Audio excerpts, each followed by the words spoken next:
Seja bem-vindo ao Seminário de Teologia e Vida Cristã Palavra da Vida. Você está em mais um curso de teologia cuja proposta é fazer alargar o seu conhecimento na área teológica, um curso descomplicado, contextualizado, provocativo, reflexivo e que faça sentido para a nossa vida cotidiana, porque entendemos que não só a construção conceitual da teologia, respeitando as correntes da teologia construída nesses quase 2000 anos, mas isso só não é suficiente. Nós pretendemos que a partir do entendimento bíblico, dos conceitos esclarecidos, nós possamos reproduzir isso em uma espiritualidade no nosso cotidiano e nas relações. Seja bem-vindo a mais uma aula do curso de teologia do Seminário de Teologia. De Juízes, né? Nós vamos ver hoje. A página do nosso livro aqui do curso didático é o 125, tá? Na página 125, mas eu vou trazer para vocês aqui um resumo, né? Não tem como a gente ler aqui, senão a gente gasta um tempo, né? Não vou falar perder tempo, né? A gente não vai perder o tempo lendo aquilo que é proveitoso, mas a gente vai gastar o tempo que... eu estou falando aqui porque fica gravado e os outros ouvem também essa dica, né? Vocês têm um livro, então lê em casa e aqui a gente acrescenta mais alguma coisa, tá? Então anotei algumas coisas aqui. Infelizmente, ó, anotei um bocado de coisa, não sei se vou conseguir passar tudo isso para vocês, ó. Tá vendo? Mas vamos lá, vamos ver o que a gente consegue aqui tá compartilhando, né? À medida que eu for falando, interrompam, comentem, perguntem, falem aí, tá? Participem. O pessoal saber aqui que tem gente aí atrás dessa câmera e que eu não tô aqui. Né? Fingindo, né? Olha, Emerson, fala aí, Emerson, vai chegar aqui, ó. Eu tô aqui, isso, presente. Então vamos lá. Livro de Juízes é o que nós vamos estudar. Só para eu dar uma pequena introdução, rapidinho, para vocês entenderem, né? Um pouco aqui do contexto e desse livro. Bom, por que é chamado de Juízes? Porque vai falar aí mais ou menos, tá, de 40, né, líderes no espaço de 400 anos. Então olha só as informações. Esse livro de Juízes, ele preenche, né, um período de 400 anos da história de Israel. Então não é uma coisa assim que aconteceu em uma semana, em um ano. Aqui o livro de Juízes, ele abarca, né, ele narra um período de 400 anos da história de Israel, tá? Então esses 40 líderes aproximadamente. Os juízes, eles eram espécies de líderes, né?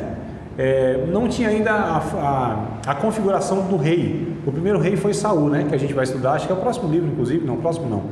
Tem uns 2 livros daqui para frente, né? Depois vem Ruth e depois sim vem Samuel, né? Então em Samuel que a gente estuda e a gente vê surgindo a nação de Israel, essa configuração de um rei, um líder, como tinha as outras nações. A gente até vai estar uns negócios legais lá sobre essa proposta aí.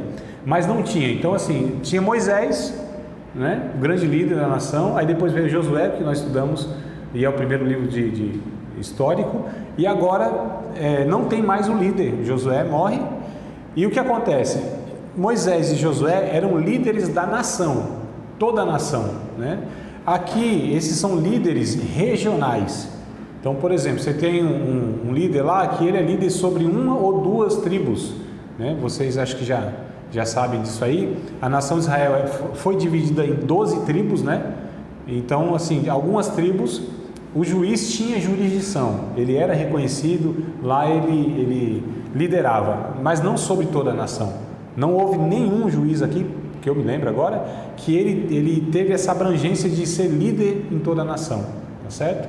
Uns lideraram com mais tempo, né? E outros menos tempo, mas eles eram essa espécie aí de líderes, tá? Bora lá. Então, Juízes, né, vai falar sobre o longo declínio da nação de Israel. Essa história de 400 anos assim, de pecado, desobediência, um negócio horrível. 400 anos esse povo deu um trabalho enorme, aliás, esse povo deu um trabalho para Deus sempre, né? Mas esses 400 anos a gente vê isso mais acentuado, né? E a gente vai ver aqui que era assim, era alto e baixo, né? Então, Juízes, o longo declínio. Quem escreve esse livro? Autor não identificado também, tá? Tô falando também porque o de Josué também a gente viu que não tem um autor conhecido, né? Então, quem escreveu? Autor não identificado.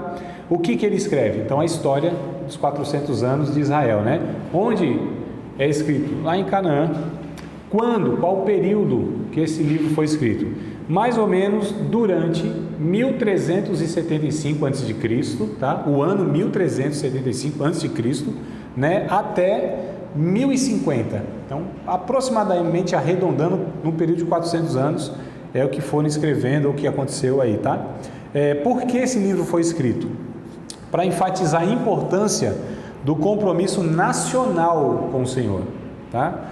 O livro de Juízes pode ser dividido em 3 seções principais, e eu gostaria que vocês anotassem isso aí, porque isso facilita depois para vocês estudarem novamente, né? Saber por onde está aí estudando, dividindo mesmo, né?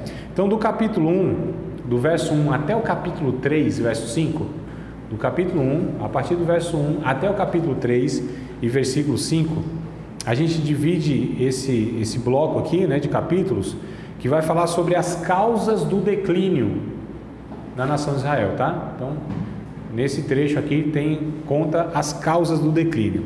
Do capítulo 3, do verso 6 até o capítulo 16 e verso 31, vai contar as histórias dos juízes.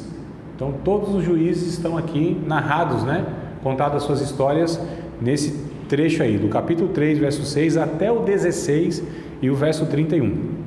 Do capítulo 17 até o capítulo 21, que é o final do livro, né? A terceira divisão, vai falar sobre as consequências do desvio de Israel, tá bom? Então, nós dividimos em 3 partes aqui, em 3 seções principais. Não é que não pode ser dividido de outra forma, não é que não pode ser abordado de outra forma, tá? Mas aqui eu decidi dividir assim porque a gente por aqui consegue estar estudando também de uma forma interessante. Tem uma frase-chave, né? Esse livro tem uma frase assim que é chave. No capítulo 17, bora já lá recorrer o texto, ó. Capítulo 17, versículo de número 6. Isso aqui resume, esse texto aqui, esse versículo aqui, é o que resume o que aconteceu em todos esses 400 anos. Ó, porque era assim, antes que a gente leia junto, irmãos, presta atenção. Deus levantava um juiz lá, o cara era um cara fiel a Deus, um cara que, né, tinha a sua autoridade, Deus operava por meio dele, ele libertava o povo de Israel do jugo, da opressão dos povos em volta, aí ele levava o povo ao arrependimento, tranquilo. Então, enquanto esse cara estava vivo, sendo fiel a Deus, uma referência, uma voz de Deus, um governo de Deus, o povo obedecia a Deus. O cara morria, o povo voltava toda vez, tudo pecado lá, né? Então, isso era recorrente. Levantava tudo bem, morria, o povo se descambava para o pecado. Levantava o povo fiel a Deus. Morria, o povo ia na lama do pecado de novo. Então, era isso que acontecia. E o versículo diz isso, ó, capítulo 17, verso 6. Naqueles dias não havia rei em Israel, cada qual fazia o que parecia direito aos seus olhos. Era assim, era terra de ninguém.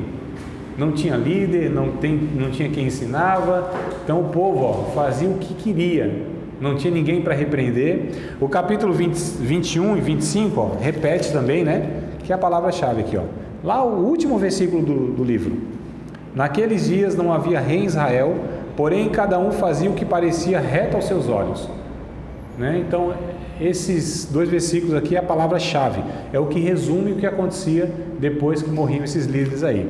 E isso enfatiza, inclusive, a necessidade das pessoas serem lideradas por homens, por pessoas de Deus, que influenciam, que ensinam, né? Tá vendo a importância, irmãos? Que a gente não pode ser solto no mundo, a gente não dá conta de nós mesmos. Nós precisamos de homens e mulheres de Deus, gente que nos guie, que nos repreenda, que nos anime, que nos alerte, né? Que nos leve a Deus. Então todos nós dependemos uns dos outros. E tem esses líderes que Deus constitui, né? Numa igreja local, enfim, no reino de Deus, para que possa ajudar outras pessoas, né? Que sejam exemplos morais, exemplos éticos, né? Gente que pode ser imitada, gente que estimula a fé dos outros, né? Pregadores, pastores, ensinadores, gente de fé. Então a gente entende que o livro de Juízes nos mostra a importância disso. Por que eu estou destacando isso? Porque a gente tem um pessoal também assim que diz assim, eu não devo nada a ninguém, né? É eu e Deus, né? Não tem uns assim, uns meio, né? Equivocados, para não falar outra palavra. Tem assim, tipo, eu não devo, eu sirvo a Deus e não tenho nada a ver com homem nenhum. né? Só responda a Deus. Eu fico meio preocupado com essas pessoas. Tem uns que dizem assim, inclusive dizendo que não vai nunca entrar num ambiente como esse para ouvir ninguém falar nada a respeito de Deus, que assim, eu aprendo de Deus, não aprendo de homem. Aí eu fico pensando, será que o pastor dessa pessoa, será que quem ele ouve pregando é anjo? É homem, não é? Então nós somos edificados e alcançados edificados uns pelos outros. O Espírito de Deus, né, os dons que distribuiu para nós, cada um tem o seu dom ou seus dons, é por aí que Deus vai trabalhando, salvando, edificando e tudo mais. Então é um negócio totalmente sem nexo, né? Esse negócio, esse pensamento aí. Só para a gente ver aqui que o que gera essa confusão, esse negócio doido. E era esse ambiente, era mais ou menos o que aconteceu aqui durante esses 400 anos. Só para a gente ver que bagunça doida que virou esse, entre aspas, não era povo de Deus, né? Era povo de Deus. Até hoje, né, irmão? O povo de Deus ainda é uma complicação terrível. Mas vamos lá. Juízes é a história do que acontece quando os homens só obedecem a Deus pela metade. Eu acho interessante aqui essa observação, né? Então, olha o que acontece. Isso aqui é um exemplo, tá? Eu coloquei o capítulo 1, verso 19, vamos ler lá, né? Capítulo 1, verso 19, e depois nós vamos ler também o capítulo 17, verso 16 ao 18. Esses dois textos aqui vamos mostrar isso, tá? Então, Juízes é a história do que acontece com os homens, né? Quando só obedecem a Deus pela metade, ou seja, são parciais, que aqui a gente vai ver isso aqui, ó. Então, Juízes, capítulo 1, verso 19, diz assim: E foi o Senhor com Judá, e despovoou as montanhas, porém não expeliu os moradores do vale, porquanto tinham carros de ferro. Vamos para o capítulo 17, versos 16 ao 18. Capítulo 17, versículo 16 ao 18. Vamos lá. Bora junto, né, irmão? 17, 16. Não é não. Aqui não é 17 não. Então eu acho que como diz lá na minha terra, come bola. Eu vou ver aqui depois, para eu achar agora vai ser difícil. Mas a ideia do texto, né, que eu ia trazer para vocês, que é a semelhança do 1,19. O 1,19 já traz o que a gente precisa saber aqui. É que é o seguinte, Deus, ele deu uma ordem para Josué levar o povo na terra. O povo entra, o povo já está lá. E Deus disse assim, olha, vocês tirem os povos pagãos daí. O que o capítulo 1, verso 19, e o outro versículo que eu misturei aqui, depois eu posto lá no grupo para vocês, o correto, o que vai mostrar? Que eles preservaram algumas pessoas, porque o verso 19 está dizendo aqui, eles pagavam tributo, né? Eles pagavam impostos, então não deixa aqui que eles vão nos favorecer. Mas a ordem de Deus foi para exterminar esses povos. Eram povos pagãos que iriam contaminá-los. Olha só, então eles obedeceram a Deus assim, parcialmente, pela metade. Vamos fazer o que nos interessa, né? Não, a gente obedece a Deus aqui, mas isso aqui me interessa. Então aqui eu não vou obedecer exatamente a Deus. E aí a gente extrai para a nossa vida que também isso é impossível, né? Porque o que eu sempre falo, né, que eu anotei aqui, o que eu sempre falo é isso. Deus não nos pede muito, irmãos. Deus nos pede tudo. É diferente, né? Tem uns que acham que o evangelho pede muita coisa, exige muita coisa. Não exige muita coisa, não, exige tudo. Ou é tudo ou é nada. É isso que a Bíblia ensina, né? E eu peguei uns textos aqui, por exemplo, ó, Provérbios 23 e 26, só para a gente reforçar essa declaração aqui, né? Só para não ficar no livro só. A Bíblia ensina isso, inclusive Antigo e Novo Testamento. Então, Provérbios 23 e 26 diz assim: Dá-me, filho, o teu coração, e os teus caminhos, né, se alegrem, ou os teus olhos se alegrem no meu caminho. Ainda Provérbios 4 e 23 diz assim: de tudo que se deve guardar, guarda o teu coração, porque dele procedem as saídas da vida. Ainda falando do coração e da renúncia, Lucas 9, 23, Jesus vai dizer assim: quem quiser me seguir, negue-se a si mesmo, tome a cada dia, e esse cada dia é importante, porque só Lucas fala, Mateus não tem esse detalhe, né? Mateus e Marcos, eles vão dizer que Jesus disse, negue-se a si mesmo, tome a sua cruz e siga-me. Agora só Lucas ele acrescenta, tome a cada dia a sua cruz e siga-me. Então a exigência da renúncia total. O que se seguia? Por que ele fala tome a sua cruz e siga-me? O que simbolizava isso naqueles tempos? né? Porque quem ouvia lá entendia tranquilamente. A gente já viu que hermenêutica aí nos ajuda, né? Nem sempre é o que a gente pensa. Então, o que era tomar a cruz? Porque alguns falam assim, não, a cruz é o meu cunhado mala, né? A cruz é o meu esposo, é a minha esposa. Não está falando a respeito de ninguém, irmão. Tá? A cruz aqui simboliza, quando a pessoa tomava a sua cruz, né? Porque ela foi condenada e tal, ela ia para ser punida na crucificação. O que seguia isso? A morte. Então Jesus está dizendo, negue-se a si mesmo, morra e depois você pode me seguir. Só pode seguir Jesus se negou a si mesmo e se morreu para si mesmo. É o que Paulo vai dizer em Gálatas 2:20, né? Estou morto com Cristo, morri com Cristo, estou crucificado com Cristo e vivo, não mais eu, mas é Cristo que vive em mim. Só para a gente entender que o Evangelho, aliás, sempre foi, né, proposta de Deus, de que as pessoas vivessem para Deus, integralmente, em todas as áreas da vida, em tudo, irmãos. Não tem como eu falar assim, não, isso aqui eu não entrego a Deus, ou parte da minha vida eu não entrego a Deus, ou algumas coisas que eu faço, mas elas não são nos parâmetros de Deus. Tudo na nossa vida. Não é uma vida religiosa, litúrgica dentro de uma igreja. Não é uma vida apenas lá dentro de casa. Não é uma vida somente lá na profissão. Não, é em tudo isso. Eu falei pelo menos de 3 ambientes principais aqui, né? Então, casa, trabalho e igreja. Mas assim, em tudo, todas as relações sociais, ministeriais, familiares, enfim, é a vida integral, é a vida inteira. Porque ou é tudo ou é nada. E a gente viu aqui que o negócio dá ruim mesmo, quando esse negócio, não, vamos obedecer a Deus, mas assim, em algumas coisas. Marcos ainda, capítulo 12, verso 30, essa aqui eu não me lembro, né, não tenho na memória, vou ler aqui que eu anotei. Se eu anotei deve ser interessante, ou pelo menos deve ter sentido, né? Se eu anotei certo também, né? Que o outro eu anotei e ninguém achou, nem eu.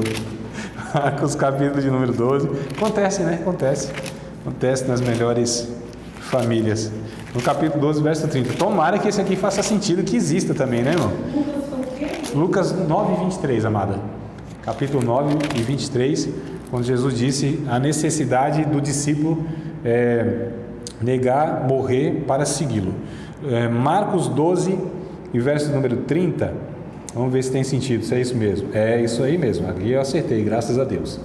Amarás, pois, o Senhor teu Deus de todo o teu coração, olha, de toda a tua alma, de todo o teu entendimento, de todas as tuas forças. Esse é o primeiro mandamento. Então, olha a ênfase aqui, todo o teu coração, todo o teu entendimento, todas as tuas forças, toda a tua alma, né? Então, Marcos 12 e 30, Emerson. 12 e 30, amado. Então, vamos lá. Vamos ver aqui, a gente falou lá sobre as 3 divisões, né, principais, né? Causa do declínio, história do juízo e consequência do desvio. Vamos pegar agora, voltar a esses pontos aí, vamos ver o que a gente consegue estar extraindo de lá, tá? Então, nós vamos estudar agora do capítulo 1 até o capítulo 3, verso 5, tá? Se vocês quiserem anotar para a gente continuar. Então, eu vou falar sobre as causas do declínio. Causas do declínio. A desobediência de não expulsar os cananeus totalmente da terra foi a causa do declínio de Israel, né? Uns não fizeram por falta de fé e outros por desobedecerem mesmo diretamente, né? Porque havia lá um interesse. E aí é o capítulo 1, versículo de número 28, ó. Então, a causa ou as causas do declínio, né? Foi de fazer isso. Capítulo 1, verso 28 de Juízes. Sucedeu que, quando Israel cobrou mais forças, fez os cananeus tributários, porém não os expeliu de todo. Então, olha só, deixou um povo lá, né, por interesse, mas a ordem de Deus era que eles exterminassem. Irmãos, quando a gente pega a história de Israel lá atrás, quando o povo de Israel sai do Egito, Moisés conduzindo aquele povo, eu não sei se vocês já ouviram falar, não sei se eu vou conseguir achar aqui, né? O texto me veio na mente agora essa questão, mas aí eu trago para vocês a narrativa, tá? Vai dizer o seguinte, que com o povo de Israel, né, subindo do Egito, veio uma mistura lá também. Veio um povo lá que não eram judeus, eles vieram assim na leva. Então tá todo mundo escravo lá, o pessoal tá indo embora, vamos junto, né? Então assim, sim, alguns que não eram judeus, não era o povo de Israel, né? A Bíblia vai chamar de o vulgo, né? Era um povo que não era de Israel, eram escravos no Egito. Eu não lembro exatamente a origem deles, né? Mas eram escravos no Egito, mas não era o povo de Deus, o povo da aliança, os descendentes de Abraão, de Isaac e de Jacó, não. Era outro povo aí. Eu vou falando com vocês aqui, se eu achar aqui, para dar a referência para vocês. Mas o que eu quero trazer com isso? Por que eu estou destacando isso aqui? Porque a Bíblia vai falar que esse povo que fez Israel murmurar, que influenciou, né, Israel, porque quando chegou lá no deserto, aquele maná, aquela coisa toda, o povo começou a reclamar, dizendo, lá no Egito a gente tinha cebola, a gente tinha aqueles pipinão, a gente tinha um bocado de coisa boa lá, e a gente vai ficar com esse maná velho aqui. Isso aqui estou acrescentando assim umas expressões, tá? Mas a ideia é essa, deixa eu ver, ô meu pai, será que eu vou achar aqui? Bom, eu vou narrando, né, se eu achar aqui, eu passo para vocês a referência, tá? Mas aí eles vão dizer isso, né? Vão influenciar o povo de Israel. O que eu quero dizer é o seguinte: olha só que coisa complicada, porque aqui havia, né, influência que prejudicou. Por qual motivo? Por não serem pessoas que amavam a Deus e adoravam a Deus. Eu quero trazer isso aqui para tentar aplicar na nossa vida. Em que sentido? Que ou na nossa vida tudo é entregue a Deus, ou algumas coisas elas vão nos prejudicar, mais cedo ou mais tarde. Com certeza, amado. Tem pecados de estimação que a gente tem, né? A gente chama assim, né? Pecados que a gente muitas vezes não quer se desprender dele, coisas que a gente sabe, entende que não é exatamente a vontade de Deus. Eu estou falando não só de comportamento, eu estou falando de pensamento, de desejo, às vezes também de relacionamento, né? Um projeto de vida, enfim.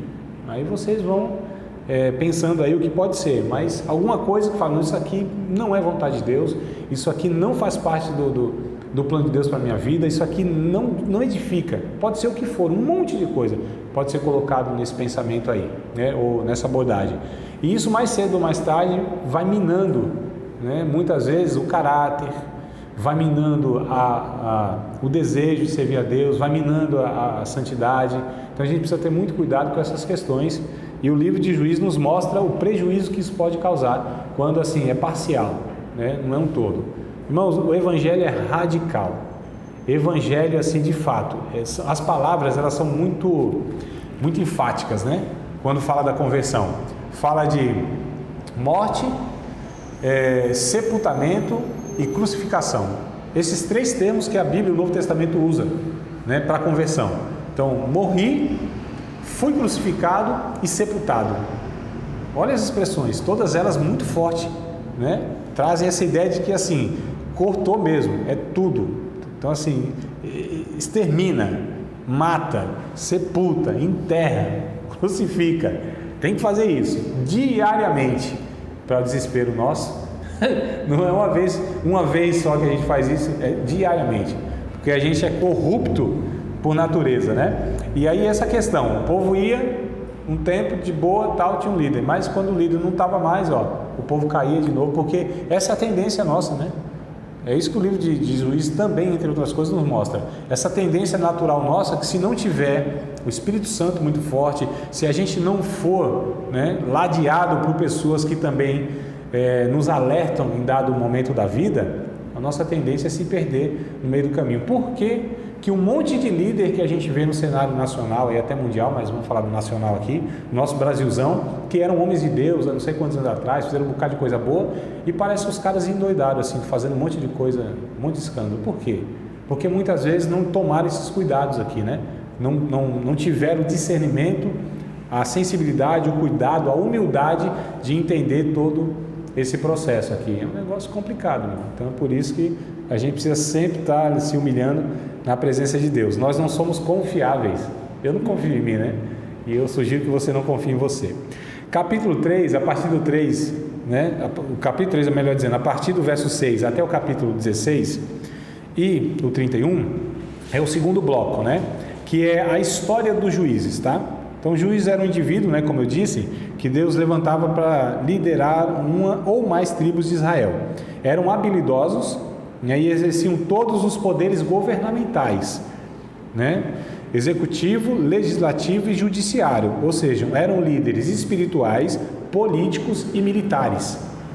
Então, a gente precisa lembrar que esse contexto aqui ainda é contexto de guerra, ainda é contexto que os caras precisam tomar cuidado, senão as nações vêm, né, e dominam lá, destrói, escravizam e tudo mais.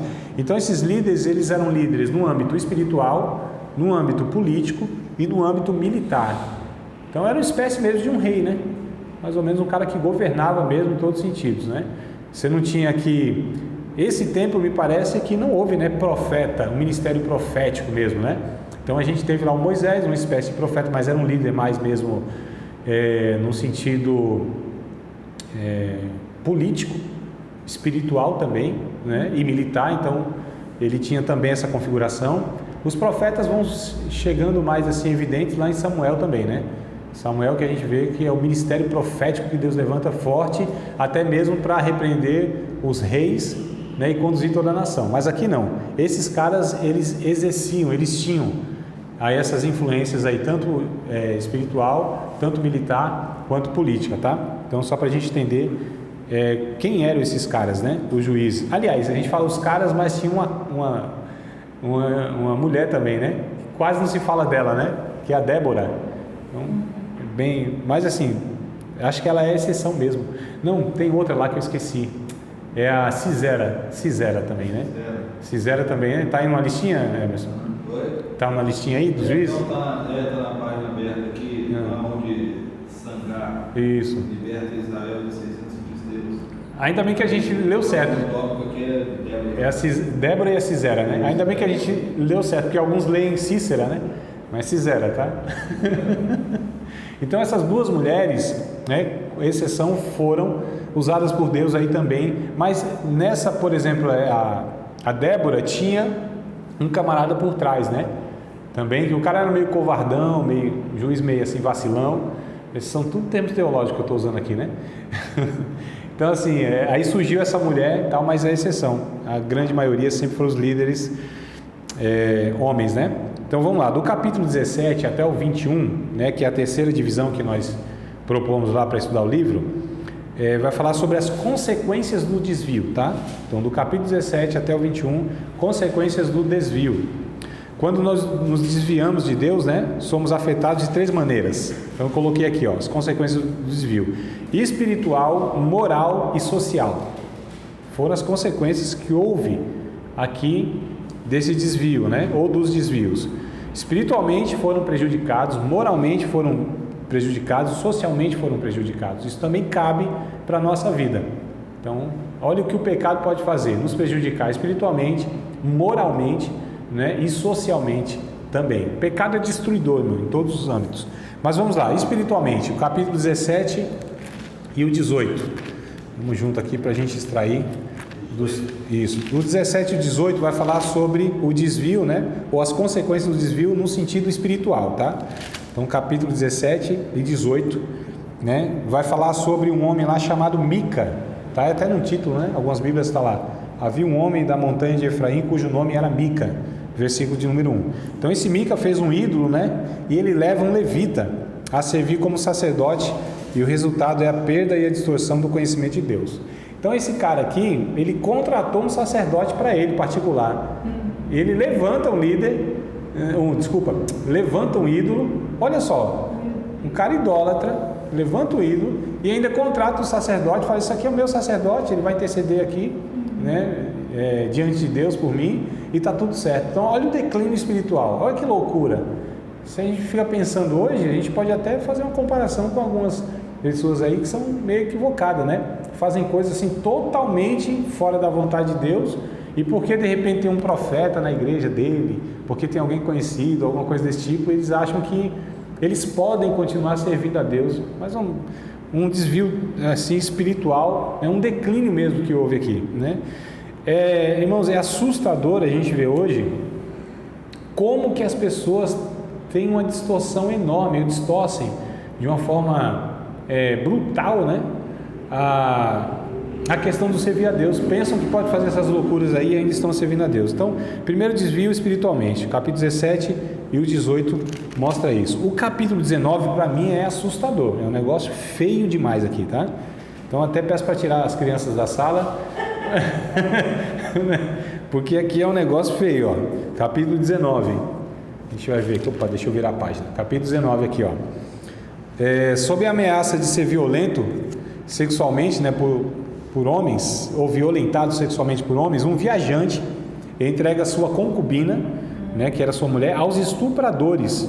Os padrões morais são abandonados e corrompidos, irmãos. Então o capítulo 19 vai mostrar para nós que declínio moral que aquela nação estava. Então assim, olha, aqui se assemelha a Sodoma e Gomorra. Lembra de Sodoma e Gomorra? Quando chegou Ló, né? Ló, vou fugir com o Jó aqui. Ló chega lá e chega, acho que dois anos, chega um anjo lá, né? Manifestado em forma de homem, mas era um anjo, eram dois anjos que vão lá na casa de Ló. Os homens da cidade viram que tinham viajantes chegando lá. Eu estou falando de Sodoma e Gomorra. 2 viajantes, eles já tinham se relacionado, era uma cidade promíscua, né? Relações homossexuais, eles eram promíscuos. Não estou falando que todo homossexual é promíscuo, tá, irmão? Então, só para a gente, né, tomar cuidado aí nessa questão, essa conclusão nossa. Mas ali, eles tinham relações homossexuais, promíscuas, todo mundo já tinha tido relação com todo mundo. Na cidade, essas 2 cidades. Olha o nível de corrupção que tinha lá. E aí chegou esses 2 homens, bateram na porta lá de Ló, disse assim, põe esses 2 homens para fora, para a gente ter relação com eles também. A Bíblia diz isso. É que o termo não é assim, para que nós o conheçamos, né? Então, esse termo conheçamos, nem todo mundo falou, opa, o que quer dizer isso? Era a relação sexual que aqueles homens queriam. Aí o Ló, ele tenta lá não fazer isso, né? Mas são anjos de Deus, né? Então eles saem lá e aqueles homens acho que ficam tudo cegos e tal. A semelhança desse Sodoma e Gomorra é o que acontece aqui, porque vão bater lá na casa lá desse homem, ou de um homem que está hospedando esse levita, né? Esse viajante, com a mulher dele. Sim, põe ele para fora para que a gente também tenha relação com ele. Olha só. E aí naquela questão toda, entregaram a mulher. Eles estupraram a mulher, um estupro coletivo, a madrugada toda, de noite até o amanhecer do dia. Mas era tradição daquela época, o dono da casa, ele priorizava mais a visita do que quem chegava lá. Ele priorizava mais a visita, que é bom. Sim. E as mulheres não tinham tanto valor naquela época, né? Foi entregue, né? Mas independente dessa tradição, a questão aqui é que é uma corrupção moral muito grande, né, da cidade, né? Então, olha só, estupraram a mulher a noite todinha, um estupro coletivo. E aí, depois, no amanhecer, levaram a mulher de volta, lá entregaram ela, né, morta. E esse homem ficou tão indignado que cortou a mulher em 12 partes, mutilou a mulher em 12 partes, e enviou para as 12 tribos de Israel. Olha só, aí aqui aconteceu uma guerra, quase que uma tribo é exterminada, irmãos. Olha só que complicação, né? Por causa do pecado. Quase que uma tribo é exterminada. Se Deus não intervém, se não há ação de Deus, os caras iam se matar. A gente está falando do povo de Deus. Olha só. Então, ainda também tentando trazer aqui e extrair alguma coisa para nós, que o pecado é o que faz, inclusive, que nós, como povo de Deus, né, a gente quebre a unidade, né, a gente se corrompa muitas vezes. E aí, já partindo para uma sequência desse comentário, o capítulo 20 e o 21, vai falar do declínio espiritual. A gente falou do declínio moral agora, sem parâmetros morais, né? Então a gente vive um escândalo muito grande, ou vários escândalos na nossa nação. Eu não sei se vocês acompanham e tal, isso não é agradável falar, né? Mas é uma realidade que infelizmente a gente enfrenta. Tantos escândalos aí na questão moral, sexual, de líderes, de muitas pessoas. São escândalos morais. Não é, irmão, porque assim, acho que a gente precisa diferenciar um erro, um pecado que a pessoa comete pontualmente e se arrepende. Eu acho que isso aqui é uma coisa, né? Outra coisa é a pessoa assumir um caráter, uma postura, uma atitude, e ela como líder ou não, né? Mas como um representante de Deus por carregar o nome de Jesus. Ele assume como um estilo de vida imoral, aí é muito complicado. Então só para a gente entender, né? E tudo começando aqui, por quê? Porque serve a Deus parcialmente. É isso que está, né, em todo o livro aqui, essa questão. Então olha só as causas, as consequências, os desdobramentos que vão acontecendo nessa nação aqui nesse período. Então, espiritualmente eles declinaram, né? Se declinaram moralmente e agora socialmente. Então capítulo 20 e verso 21, ó, está aqui a sequência do texto. Se vocês lerem depois, aliás, vamos ler.